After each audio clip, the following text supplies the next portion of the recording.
El reino de la materia guarda sus tesoros en muchos niveles. Hasta hace poco tiempo pensamos que había solo uno.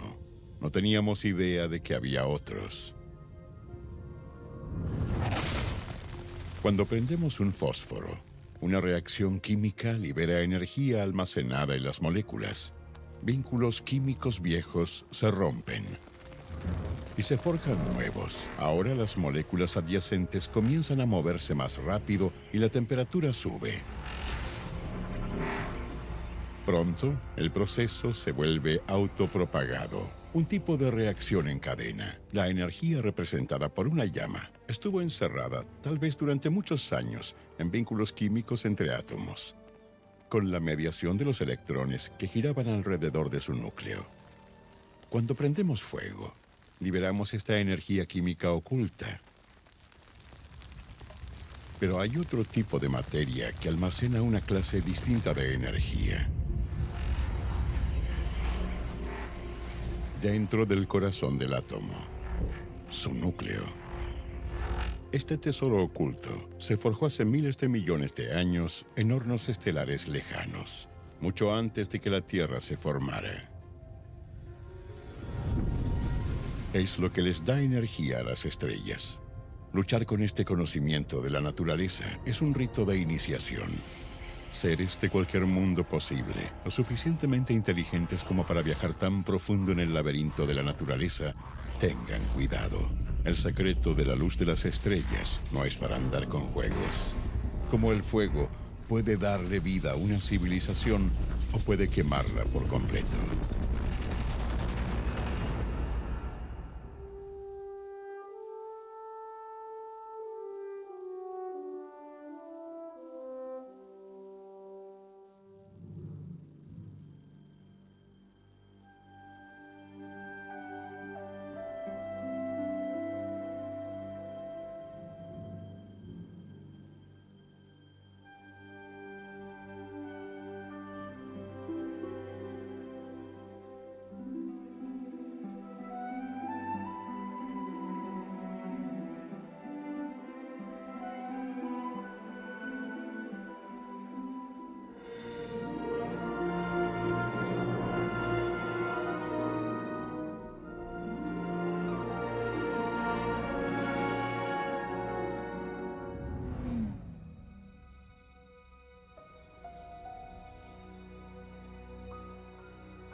¿Qué es un átomo?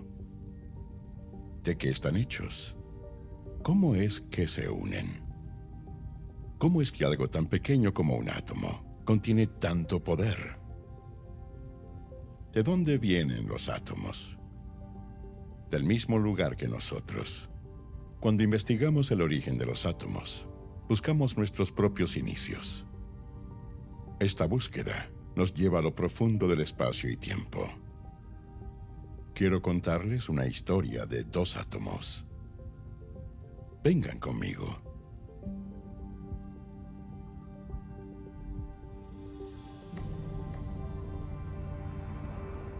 Hace mucho tiempo, antes de la Tierra, había un hilo de gas delgado y frío. Estaba hecho del más sencillo de los átomos, y estos estaban atraídos gravitacionalmente entre ellos, así que la nube creció.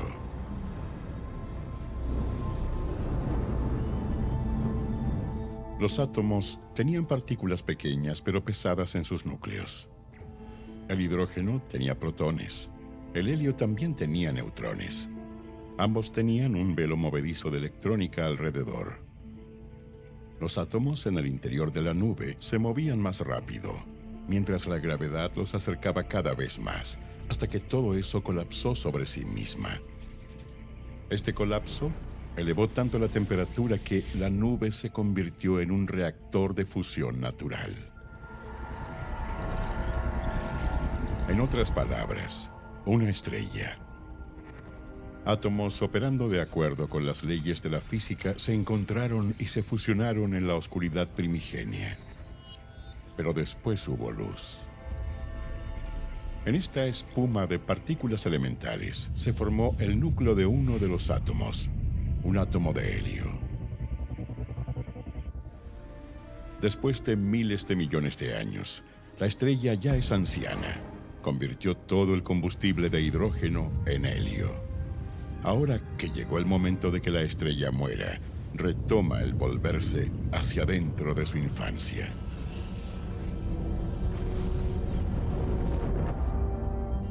¿Pueden encontrar el átomo de helio?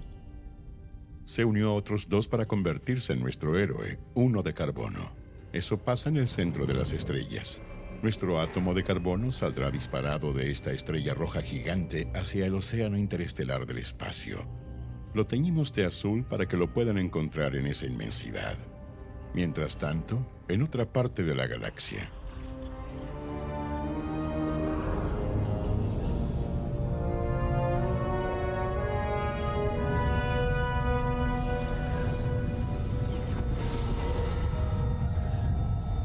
se dan procesos similares, mientras estrellas nacen y mueren.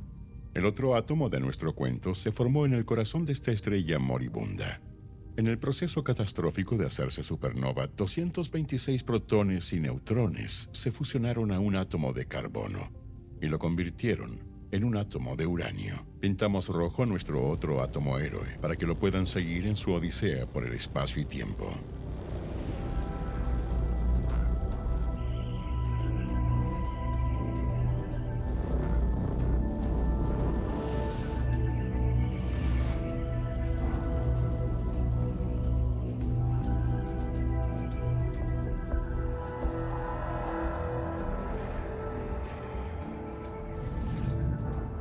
La casualidad quiso que después de deambular por la inmensidad de la galaxia Vía Láctea, nuestros dos átomos se encontraran en el nacimiento ardiente de un pequeño sistema solar, el nuestro.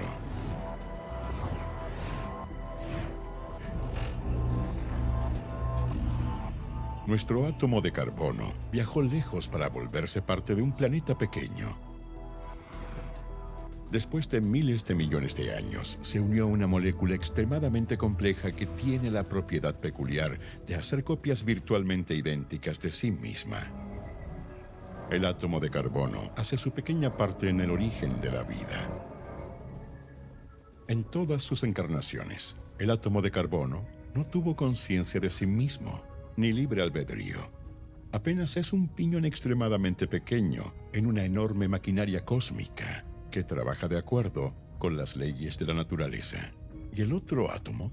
¿El de uranio que se formó en la supernova? ¿Qué pasó con él?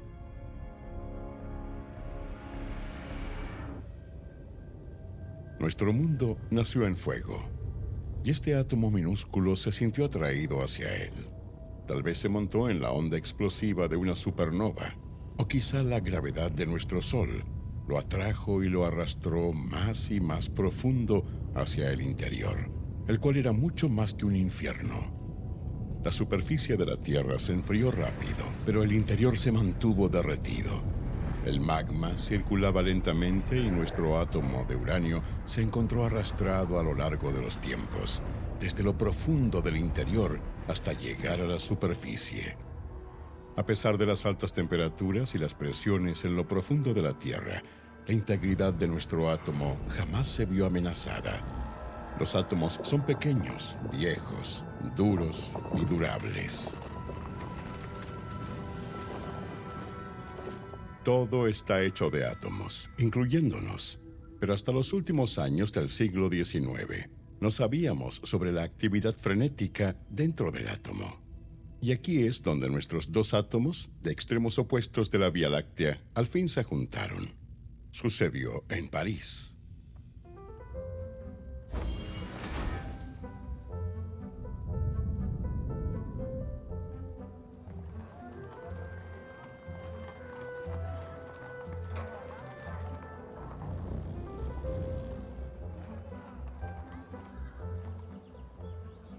Nuestro átomo de carbono se convirtió en parte de la retina de una de las científicas más grandes del mundo.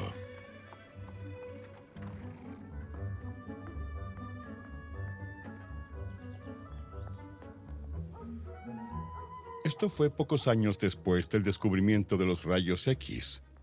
Marie Curie y su esposo y compañero de investigación Pierre querían saber cómo un pedazo de materia hacía posible ver a través de la piel e incluso de paredes.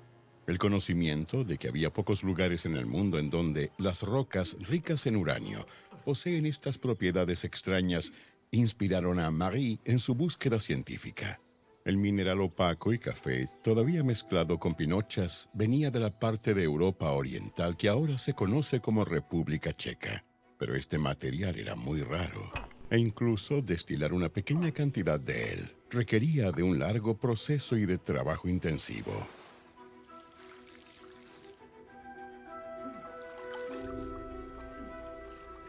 Ella después escribiría: vivíamos en nuestra única ocupación, como un sueño.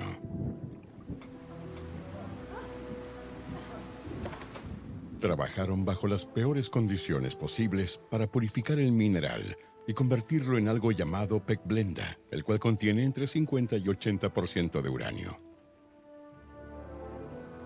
Esto fue un gran logro, pero Marie y Pierre buscaban algo más raro. Tardaron 3 años en procesar toneladas de mineral para aislar 1/10 de gramo de una sustancia a la que ella llamó radio. Marie y Pierre descubrieron un elemento totalmente nuevo. Los Curie demostraron que las temperaturas extremas no afectaban en nada al radio. Eso era extraño. La mayoría de las cosas expuestas a un calor tan intenso cambiarían drásticamente. Y hubo algo más. Emitía energía espontáneamente. No por reacciones químicas, sino por algún mecanismo desconocido. A este fenómeno, Marie Curie le llamó radioactividad. Ella y Pierre calcularon que la energía que fluyó espontáneamente de un pedazo de radio sería mayor a la que saldría de quemar igual cantidad de carbón. Radioactividad, para su asombro, era millones de veces más potente que la energía química. La diferencia entre liberar la energía que reside en moléculas y el poder mucho más grande almacenado en lo profundo. Entre Marie, Pierre, la pequeña Irene y el hombre con el que se casaría después, la familia ganaría 5 premios Nobel en ciencia.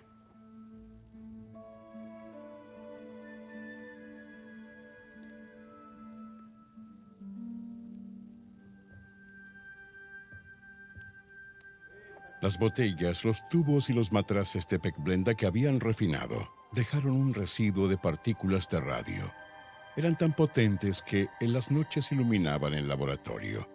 Como Marie escribió años después, estos tubos brillantes eran como pobres estrellas terrestres en ese pobre y tosco cobertizo. Marie llegó a la conclusión correcta de que la luminiscencia se debía a algo que sucedía dentro del núcleo de átomos radioactivos. Durante miles de años, se pensó que los átomos eran la unidad más pequeña de la materia. Las estrellas terrestres de Curie eran evidencia de que dentro del átomo había un mundo posible en donde interactuaban hasta las partículas más pequeñas.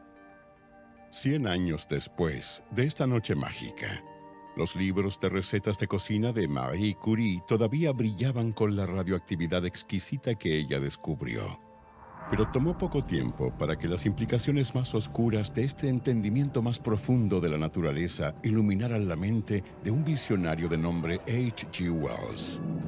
Un escritor que era un genio para convertir las nuevas revelaciones de la ciencia en historias que cautivaran al mundo. Y para prever, como nadie más, las peores consecuencias.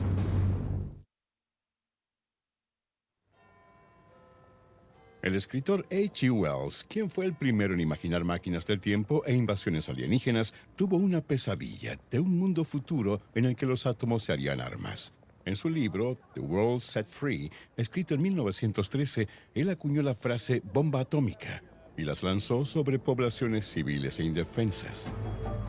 ambientó su visión de una guerra nuclear entre Inglaterra y Alemania en el futuro imposiblemente distante de la década de 1950.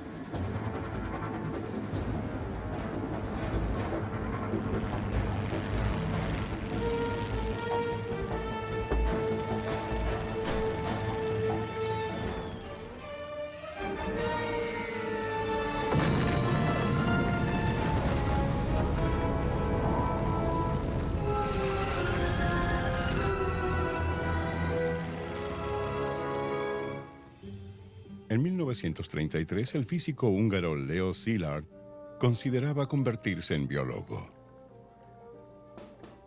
Doctor Szilard, ¿está todo bien ahí dentro? Leyó la novela de Wells y comenzó a pensar.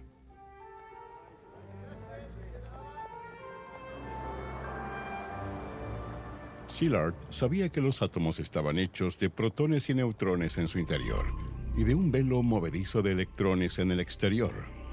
Repentinamente, mientras esperaba que el semáforo cambiara en esta intersección en Londres, concibió la idea de que si pudiera encontrar una cantidad suficientemente grande de un elemento que emitiera dos neutrones cuando absorbiera uno, este sostendría una reacción nuclear en cadena. Dos producirían cuatro producirían 8 y así sucesivamente, hasta que se puedan liberar cantidades enormes de energía en el núcleo mismo. No una reacción química, una nuclear.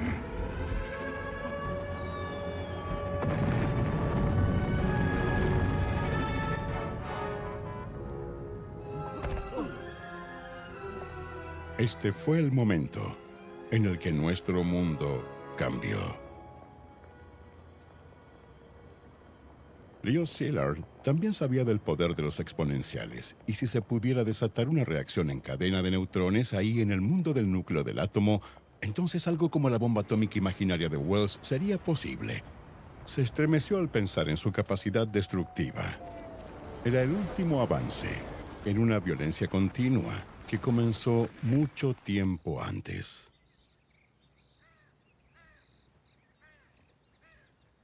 Hace 50.000 años, todos los humanos eran bandas errantes de cazadores-recolectores. Se comunicaban en zonas limitadas llamándose uno al otro, es decir, a la velocidad del sonido, a unos 1.200 kilómetros por hora. Para distancias mayores, se podían comunicar tan rápido como pudieran correr. Hace unos 12.000 años, cerca de la invención de la agricultura, desarrollaron la capacidad de matar a mayor distancia.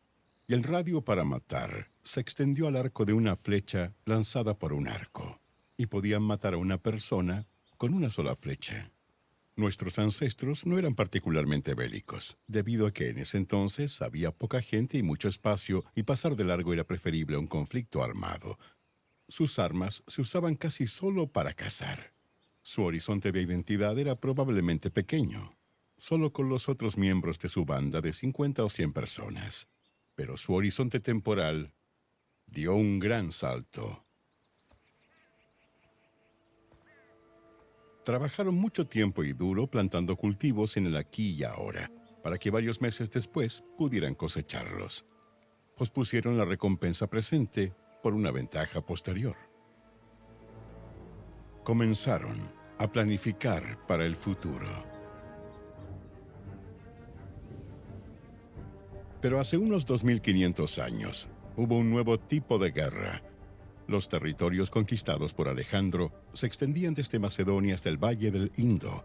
Ya eran muchos en el planeta Tierra que le debían lealtad a grupos compuestos por millones. Para distancias largas, la velocidad máxima de las comunicaciones y del transporte eran velocidades de navegación o del caballo. Arquídamo III, rey de Esparta, fue famoso por su valor inquebrantable. Disfrutaba de entrar en combate mano a mano con el enemigo. Se dice que la primera vez que vio un proyectil lanzado por una balista, dijo con angustia: «Oh, Hércules, se perdió el valor del hombre».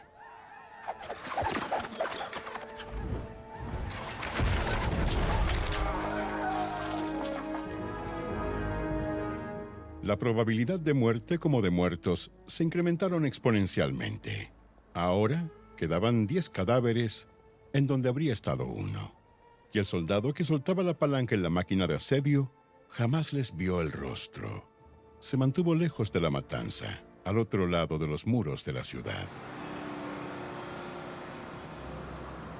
Hoy, la velocidad máxima de transporte es la velocidad de escape de la Tierra, 40.000 kilómetros por hora. La velocidad de comunicación es la de la luz. Los horizontes de identidad también se extendieron enormemente. Para algunos es 1.000 millones o más. Para otros es toda nuestra especie. Y para unos pocos son todos los seres vivientes. El radio para matar, en el peor de los escenarios, ahora es nuestra civilización global. ¿Y cómo llegamos a esto?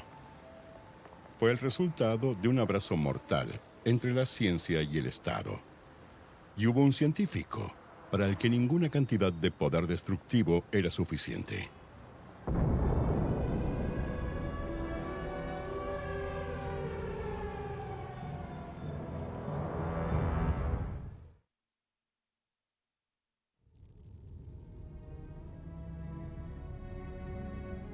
Es difícil señalar el momento preciso en el que comenzó la Primera Guerra Nuclear.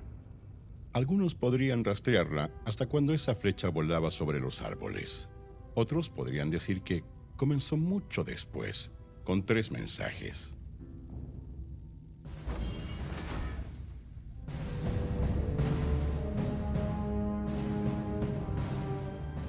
En 1939, en el cumpleaños de Adolf Hitler, uno de sus jóvenes científicos más brillantes, Paul Hartek, pensaba en un obsequio especial para el Führer. Hartek escribió una carta a la oficina de guerra nazi. Deseaba informarles que los últimos desarrollos en la física nuclear harían posible producir un explosivo exponencialmente más poderoso que las armas convencionales. Él trataba de darle una bomba atómica a Adolf Hitler. Pero Hitler jamás pondría sus manos en un arma nuclear.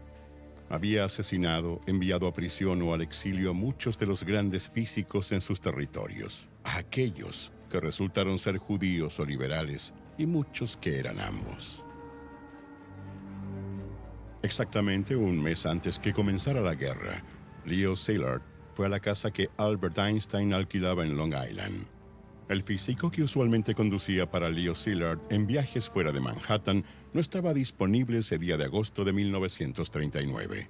Así que Szilard solicitó los servicios de un inmigrante compatriota húngaro, un joven científico de nombre Edward Teller. La persecución en Budapest lo envió a él y a su familia a refugiarse en Múnich, en donde perdió el pie derecho en un accidente de tránsito. A inicios de 1930, Teller y su familia se vieron obligados a volver a emigrar. E igual a Hartek, que sintió que su deber era informar a Hitler, Szilard quería que el presidente Roosevelt supiera sobre el poder increíble de un arma así. Y no había científicos sobre la Tierra cuyo prestigio e influencia se comparaba al de Einstein. La pesadilla de Einstein era imaginar a Hitler con un arma nuclear a su disposición. Pero, ¿cuáles serían las consecuencias a largo plazo de este nuevo conocimiento peligroso, el cual, una vez liberado, no se podría echar atrás?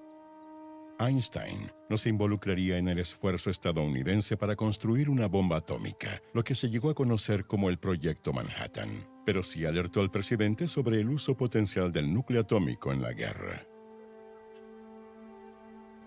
Después de terminar la guerra, dijo a un reportero que, de haber sabido que los alemanes fracasarían en el desarrollo de una bomba atómica, jamás habría firmado la carta. Pero Edward Teller no sentía esa ambivalencia. Estaba impaciente por convertir el átomo en arma. El físico ruso G.N. Flyarov intentó durante años advertir a su líder, Joseph Stalin, sobre las posibles aplicaciones militares de una reacción nuclear en cadena. Pero la Unión Soviética estaba sitiada por los alemanes y un proyecto de bomba atómica seguramente tomaría años para completarse. Pero con la espalda contra la pared, se veía demasiado impráctico considerarlo. En 1942, Flyarov publicó un documento científico sobre física nuclear. Ahora estaba emocionado por ver qué decían físicos eminentes en Europa y en los Estados Unidos al respecto. Flyarov estaba confundido. Ninguno de los físicos de la comunidad científica internacional pensaba que su trabajo era digno de comentar. Al principio se sintió herido, pero después se dio cuenta que era lo que en realidad pasaba. Revistas científicas estadounidenses y alemanas cancelaron cualquier documento de física nuclear, ya que ambas naciones trabajaban secretamente en la bomba.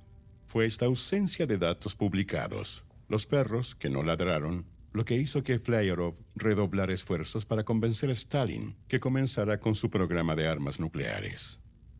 En estos 3 casos, fueron los científicos, y no generales o comerciantes de armas, quienes informaron a sus líderes que era posible un incremento enorme en la proporción de muertos. El Departamento de Guerra de los Estados Unidos escogió un lugar remoto de Los Álamos, Nuevo México, como sede del proyecto de investigación para la bomba nuclear. El director del proyecto, el físico J. Robert Oppenheimer, quien se recuperó ahí de una enfermedad de la adolescencia, fue quien recomendó el sitio. Pero para Edward Teller, una bomba atómica no era lo suficientemente grande. Soñaba con una letalidad mayor. Un arma para la cual la bomba atómica no fuera más que el cerillo para prender una mecha hasta el núcleo. Un arma termonuclear, a lo que Teller con cariño llamaba la Super. Si Edward Teller tenía un polo opuesto en la comunidad científica, este sería Joseph Rotblat. Rotblat nació en Varsovia en una familia pudiente, la cual, como la de Teller, perdió todo. En el verano de 1939, justo antes de la invasión de los nazis, lo invitaron a Inglaterra para una posición como investigador en la Universidad de Liverpool. En el último momento antes de su partida, Tola, su querida esposa, tuvo una apendicectomía de emergencia. Ella se vio obligada a quedarse hasta que estuviera bien como para viajar. Tola insistió que Joseph se adelantara para preparar su nuevo hogar. Solo será cuestión de semanas, dijo ella. El desafío era encontrar un detonador químico que desatara la reacción nuclear en cadena que se imaginó Leo Szilard de Londres. Los científicos e ingenieros se dijeron a ellos mismos que evitarían un gran peligro si construían una bomba de un poder destructivo sin precedentes, que se podía confiar en su gobierno, que ellos jamás usarían un arma así en un acto de agresión, no como esos otros gobiernos. Estos científicos atómicos fueron los primeros en ver la construcción de armas nucleares como un disuasivo para usarlas.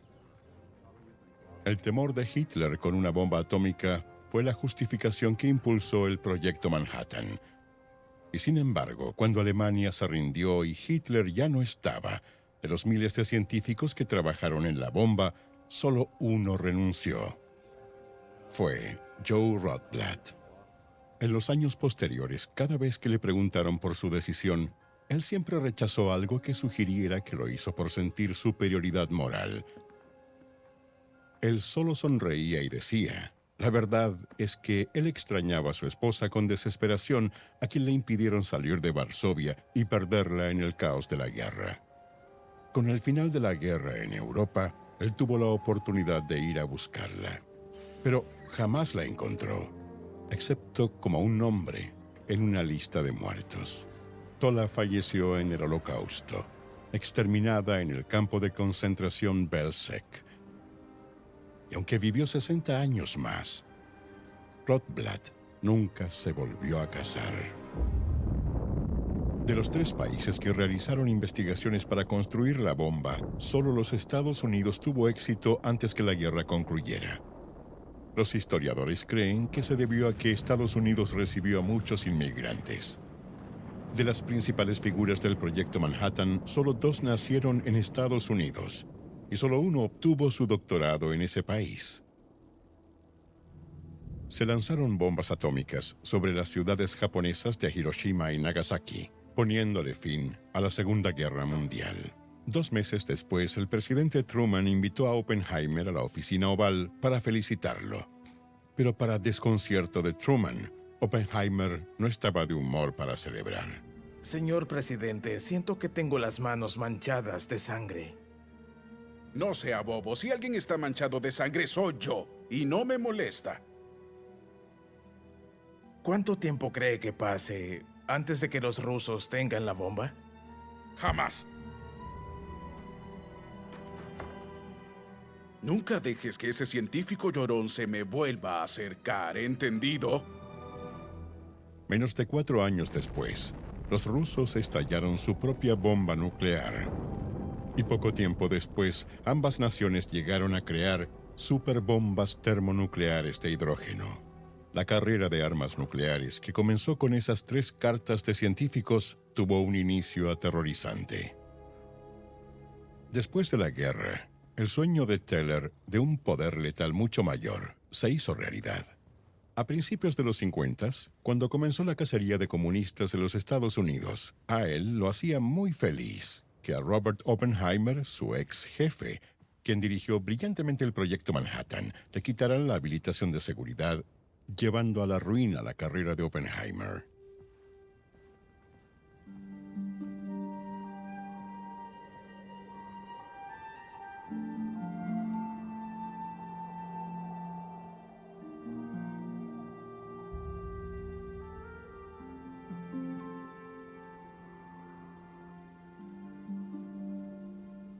A pesar de reducciones dramáticas en el arsenal nuclear, el espectro de una guerra nuclear todavía nos persigue. ¿Cómo podemos dormir profundamente en la sombra de un volcán humeante?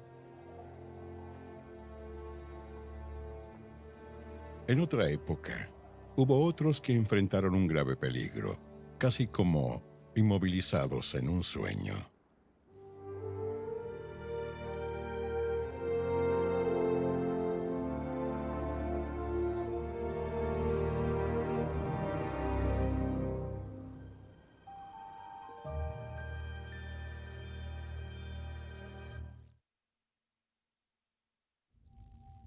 Les contaré una historia. 2 hombres llegan a un bar.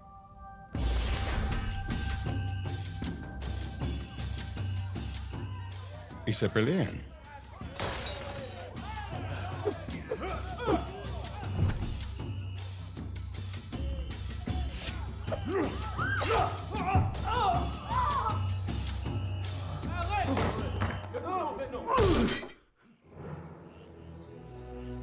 A Louis-Auguste Sipari lo arrestaron y lo llevaron a la prisión Saint-Pierre, en donde lo encerraron en la mazmorra.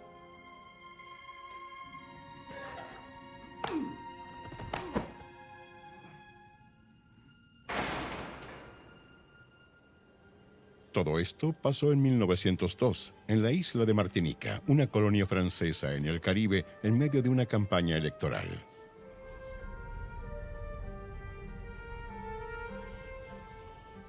Esta mañana de abril, Fernand Cleric salió a admirar el paisaje. Él era el dueño de todo lo que veía. Las fábricas que convertían los árboles de la isla en muebles y los campos de caña de azúcar y café. ¡Qué extraño! ¿Por qué habrá escarcha en una mañana tan soleada y cálida? Pero no era escarcha, era ceniza del volcán Montpellier.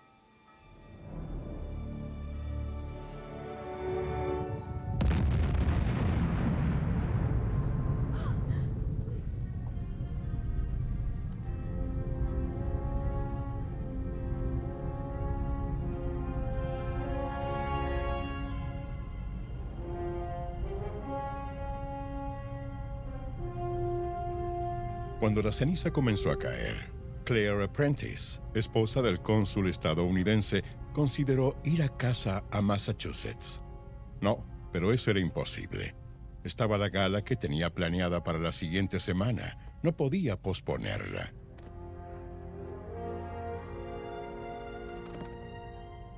Y eran muchos los que eran demasiado pobres para abandonar sus pocas posesiones y huir de la ciudad de Saint-Pierre hacia algún lugar más seguro en la isla. Otros, con los recursos para hacerlo, salieron en botes.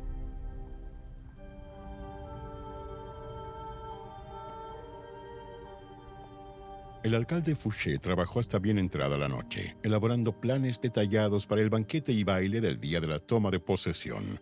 Mientras tanto, abajo, sirvientes limpiaban la ceniza del salón de banquetes preparándolo para el evento.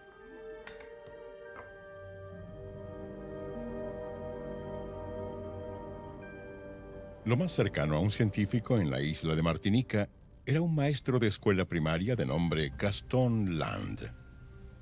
De hecho, Land hizo un viaje al recién despierto cráter volcánico y en el periódico compartió sus observaciones de la intensa actividad.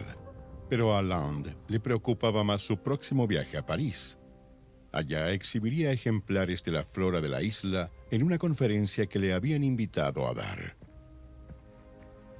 Pero con toda la ceniza que caía, sus especímenes se echarían a perder.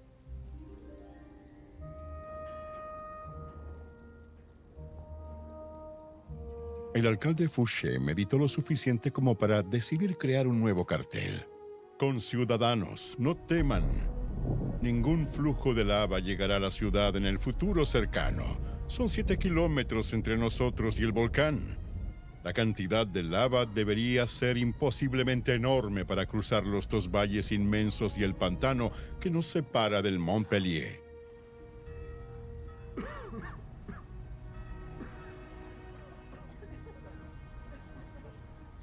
A primeras horas del 7 de mayo, la gente de Saint-Pierre despertó con una gran actividad sísmica y relámpagos volcánicos cerca de la boca del volcán infernal. Ahora, el pánico masivo comenzó a extenderse. Se sacaron a las tropas para tratar de calmar a la multitud. Y entonces, justo antes del amanecer del jueves 8 de mayo, el volcán se tranquilizó por completo. El aire era frío y fresco, y el mar parecía de vidrio. Cuando el Monte Pellier hizo erupción a las 8:02 de la mañana del 8 de mayo de 1902, la explosión produjo un sonido tan potente que se oyó en Venezuela, a 800 kilómetros de distancia. Un flujo piroclástico enorme, una nube letal de gases supercalientes, cruzó los valles y llegó a la ciudad en minutos.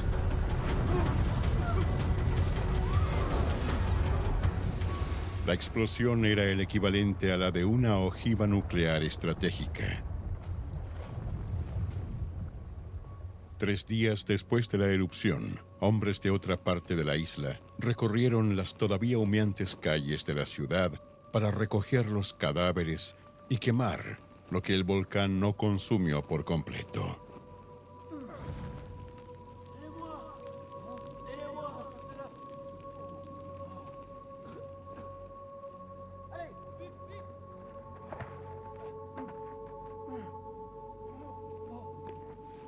Pocos experimentaron lo que Louis-Auguste Sipari padeció y sobrevivieron para contarlo.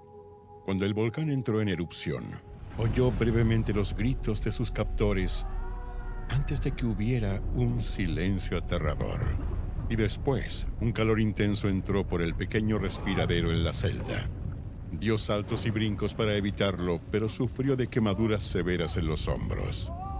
Pasó 3 días sufriendo en agonía, sin ningún otro sustento que la humedad de los muros de la celda. La sentencia a aislamiento en la mazmorra de paredes gruesas le había salvado la vida. Él fue uno de los 2 únicos supervivientes de los 30.000 habitantes de Saint-Pierre.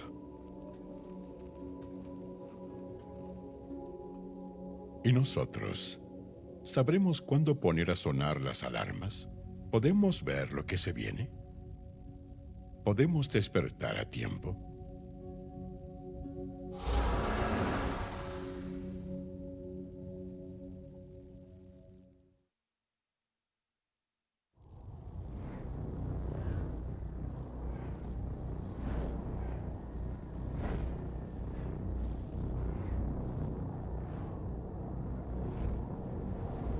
Volvemos a la pista de uno de nuestros 2 átomos, el átomo de uranio. El átomo de uranio es inherentemente inestable. Tarde o temprano se desintegra. Una partícula de su núcleo se escapa y transforma el átomo de uranio en un elemento totalmente distinto. el torio. Volamos por el fuego cruzado de la desintegración radioactiva. Las partículas subatómicas se mueven como balas por las finas estructuras de la vida, arrebatando electrones de sus moléculas. Así afecta la radiación ionizante a los seres vivos.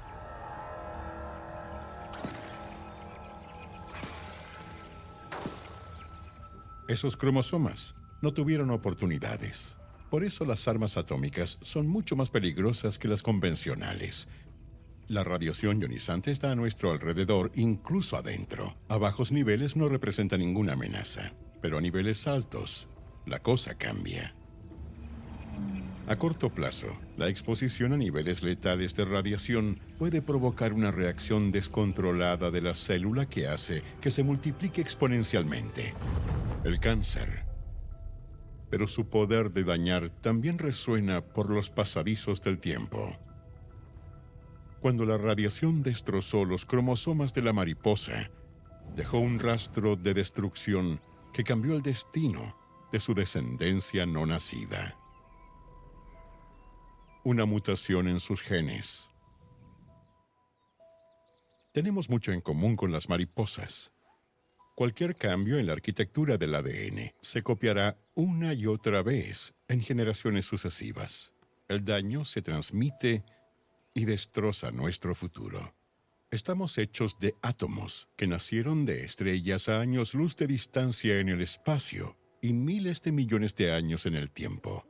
La búsqueda de nuestros orígenes nos ha llevado muy lejos de nuestra época en nuestro mundo.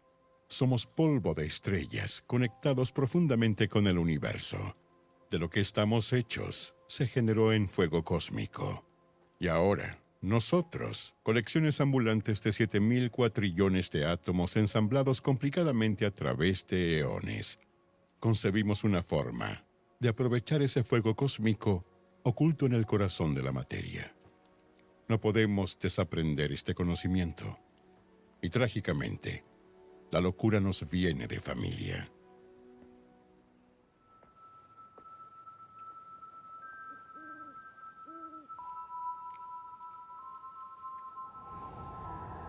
A las cartas que los científicos escribieron para comenzar esta pesadilla, le siguió otra. Esta, dirigida al planeta, que afirmaba que esta nueva comprensión de la física exigía una nueva forma de pensar. ¿Elegiremos la muerte porque no podemos olvidar nuestros pleitos? Pedimos, como seres humanos, a seres humanos. Recuerden su humanidad y olviden el resto.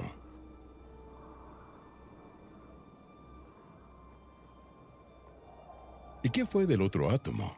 El de carbono. Está dentro de uno de ustedes.